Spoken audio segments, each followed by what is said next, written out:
Smiley, Janek, čo sa tu stalo? Wow, koľko veľa super vecí. Čo sa tu deje? No, objednala som si zo pár vecí cez Smiley názor, lebo stále nosíme to isté. Aha, takže ty si objednala oblečenie pre všetkých, preto ho je tu tak veľa. No, ak nebudem radiť Emovi, že sú to samé babské veci, tak prečo nie? Pusa? No, dobre, tak som si objednala všetko pre seba, ale pozri, všetko je také pekné. Povedz mi, kedy to všetko budeš nosiť. No tak Smajla, nebuď taká prísna. Pozri sa, napríklad na toto sačko. No, Tak tá farba nie je najhoršia. no vidíš. Ale je toho tu príliš veľa. Vyzerá to tu ako po výbuchu. Musí to byť nejaký gombík na spätný chod. Keď stlačím tento gombík, všetko sa vráti pekne, krásne tam, odkiaľ to prišlo. Všetko? No dobre, môžeš si nechať 3 veci, ktoré sa ti páčia najviac. Smajla, ďakujem. Ale ostatné pôjdu preč. Okrem tohto sačka, to si zabavujem.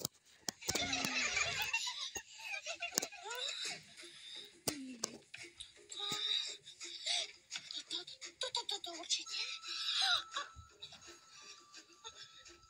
Čo? Už si vybrala? Potrebujem všetko. Pusa, a kam dáš tie zvyšné veci, ktoré akurát nebudeš mať oblečené? Vieš čo, Smajla, ja už mám toho akurát dosť. Stále nám len hovoríš, čo máme robiť a vieš čo? Teraz si urobím po svojom a ukážem ti, že si môžem nechať všetko aj bez toho, aby tu bol neporiadok.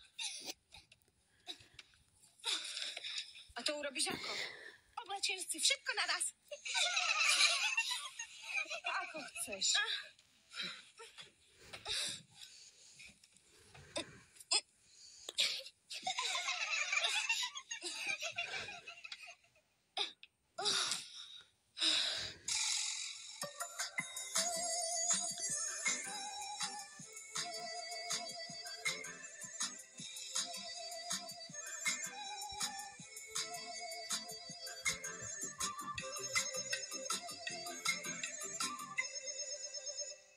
Smajlík, pusa. Smajlík. Pusa? No, čo je? Trpaslíci. Nezdá sa vám, že pusa ako si pribrala?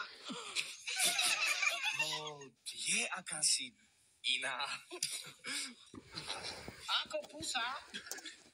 Čo máš nové? Nič? Vlastne mám nové oblečenie. Je to najnovšia móda. Z Antarktídy? Nie, vlastne je mi celkom teplo. To bude tým oblečením. Asi. Vieš čo, Emo? Bez teba by som na to určite neprišla, ale ja tu protestujem proti Smile, aby videla, že naozaj všetko potrebujem. Smiley horúco, stojí nákupnej horúco. Nie, trpasíci naozaj ničomu. Nie,